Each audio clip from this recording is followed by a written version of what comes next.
Before you watch educational videos, do this one thing.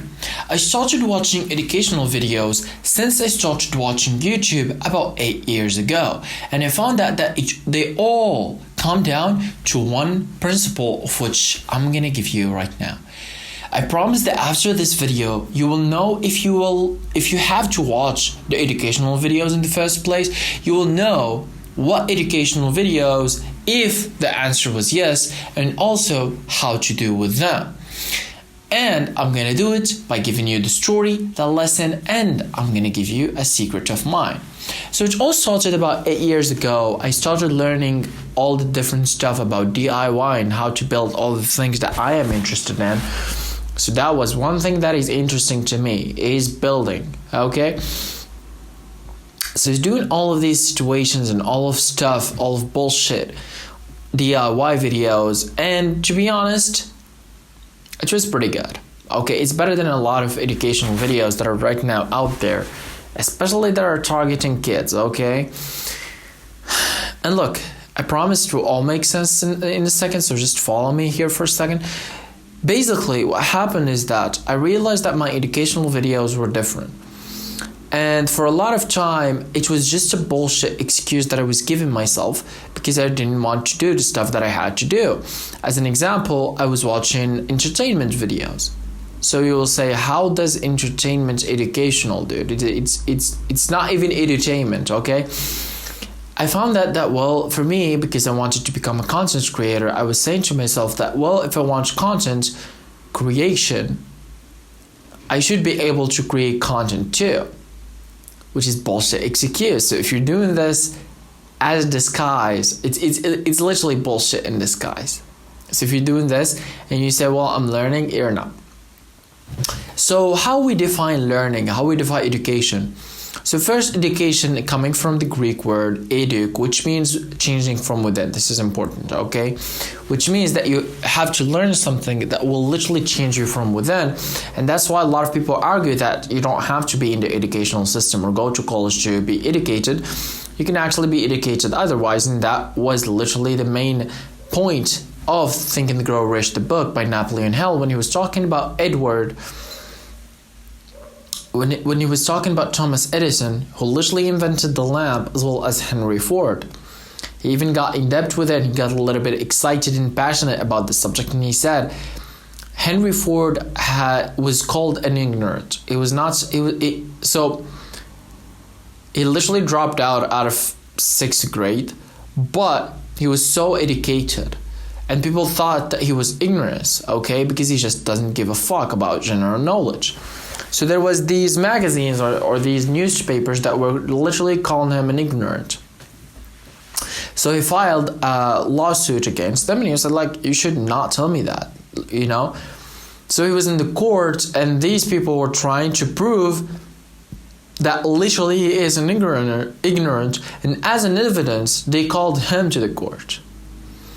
So the judges were actually asking him about all of the different questions, etc., and they were asking him, a lot of general questions about history and stuff like that. So he just stayed and pointed the finger at the judge after answering a lot of questions. And he said, I have people on my side, so employees or otherwise, that with a press of a finger on a button on my desk, they can come to me and give me all of the answers that you want. So tell me now why I am wasting my time and answering your general questions. So this is a story in the Think and Grow Rich. When I read it, I was like, damn. It's so much power in so much, like in a situation where so many people will be literally crumbling. And it shows a lot about education and also about the power of being associated with smart men. And in this situation, smart men doesn't mean people who knows everything, but just that have specified knowledge. So they just know about one thing, but they know good, like they know real stuff about it. You know what I mean? And that's literally what I thought I would do this, because I literally been watching educational videos for my life.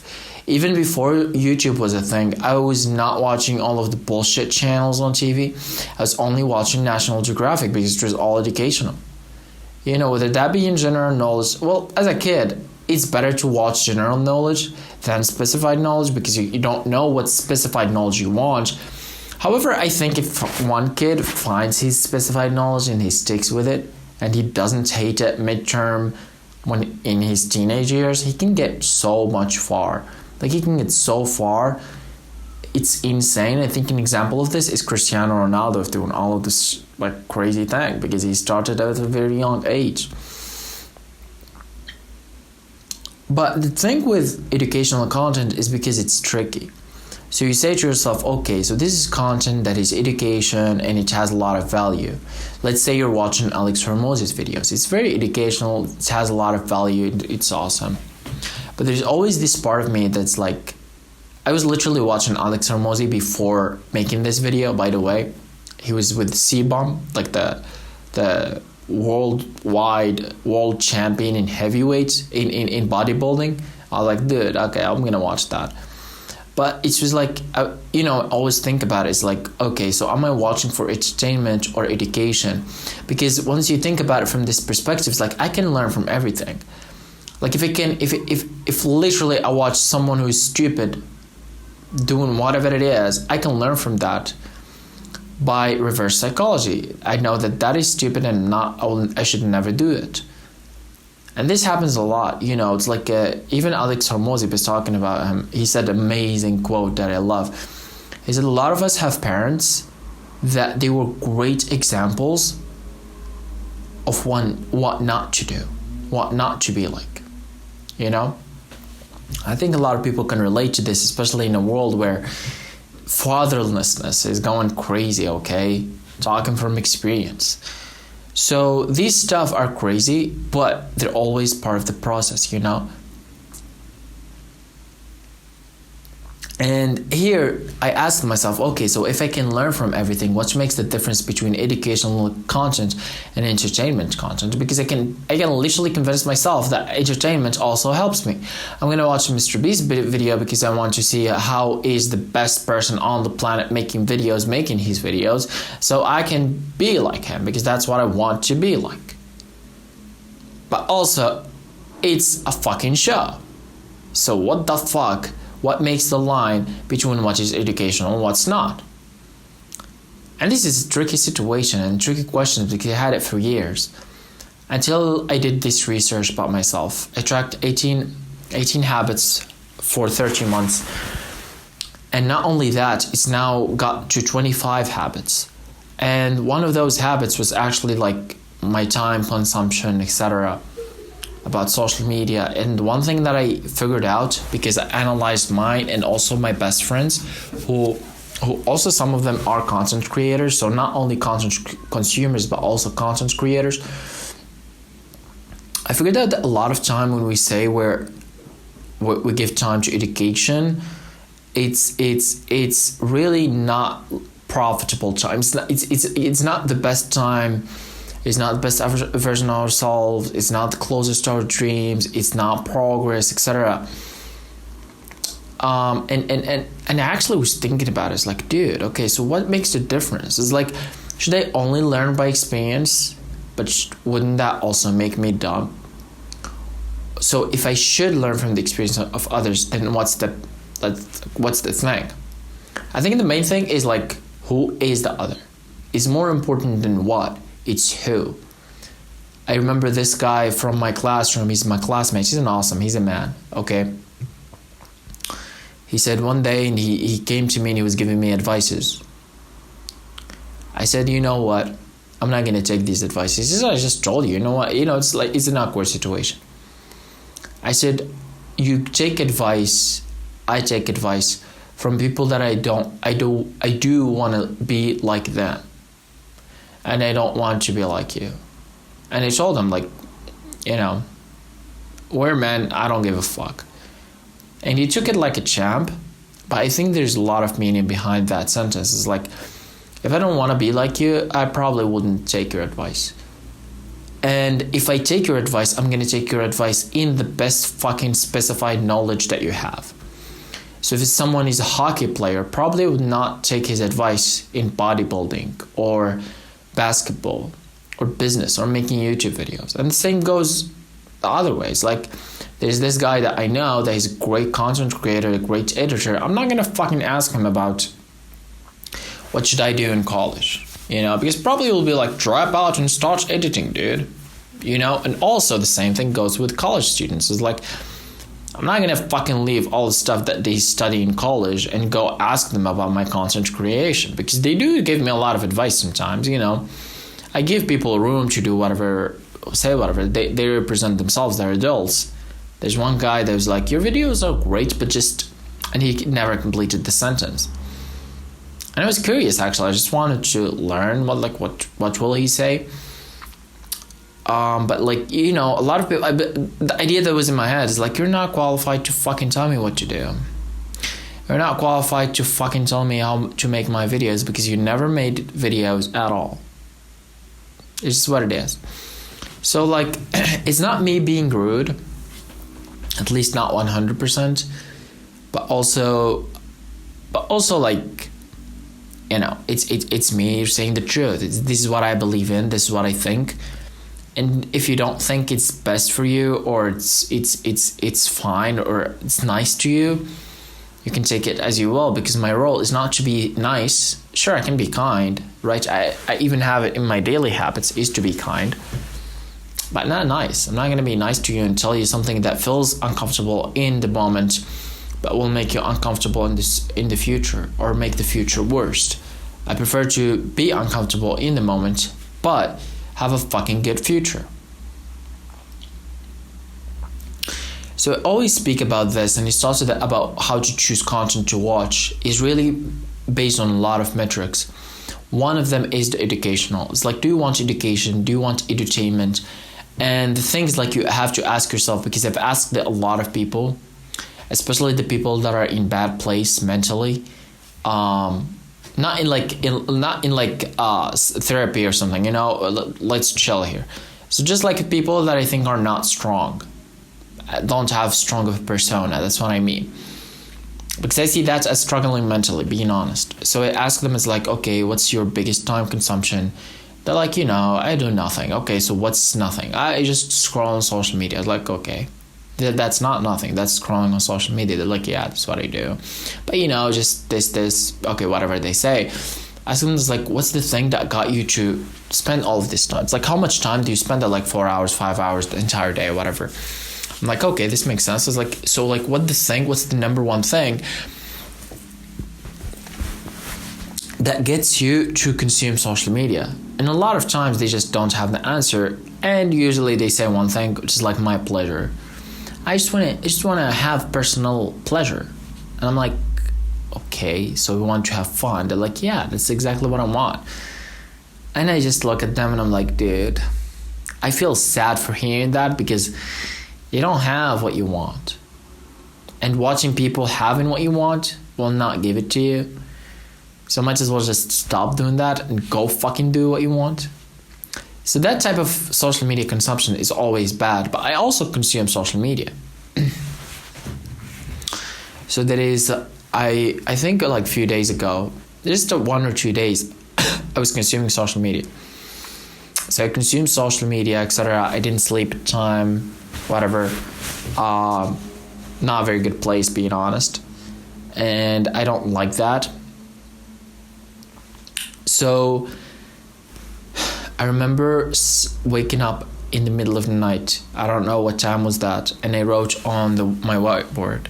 I said, I realized that I consumed social media because I was indecisive. And then I typed, I don't know how to make decisions.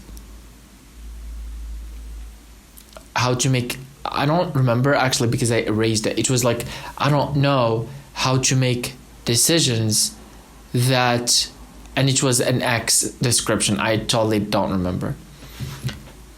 And it's like something like that. And then I wrote down the solution, which is make decisions and make them fast, and make the brave choice. So take the brave choice always, as long as it's not irreversible. As long as it is irreversible. So it's irreversible, sure, you can think about it, whatever. But if it is reversible, just like do the brave choice and move on, you know. And I really figured out that this is a real thing. Like when I'm not decisive about whatever it is, just because I'm not taking the brave choice, it's kind of like it's not clear. It seems like both of them are the same, or I don't have enough data. That was the descriptions. Like when I don't have enough data, I'm not usually decisive because I just don't know what to do. So I said, well, just take the brave choice. You know, because you have to collect data at that point, and usually the brave choice is the best. So like you're literally limiting losses. I said, just take the brave choice as long as it is reversible. If it is irreversible, then sure, you can think about it. And that was a decision, and that helped me to not consume social media as much. And I am the person that really tracks everything. It's like, as an example, I woke up this morning, I ate breakfast, and I was very conscious about my breakfast because I wanted to eat something else, but it's like, you know what, this is not time consuming, etc. And you have to go to internship real fast. So I went to internship, and I found myself complaining about like how I hate what I'm doing. It's like I hate going to internship, etc. And because I'm always mindful of what I say to my mind, etc., and I know it's negative thoughts, I said, okay, YG, okay, yes, and to take it easy. It's like, what happened that made you in this state? Because that's not my usual state. I realized that the breakfast that I ate was full of carbs. Well, it was full of sugar, whether that being processed sugar or otherwise. I was like, of course you'll fucking hate what you're doing, because you literally got fucking bump in energy. Then you got the fucking lows in energy. So of course you will hate what you're doing because you don't have any energy. As a comparison, I ate eggs like all the time. I fucking feel great.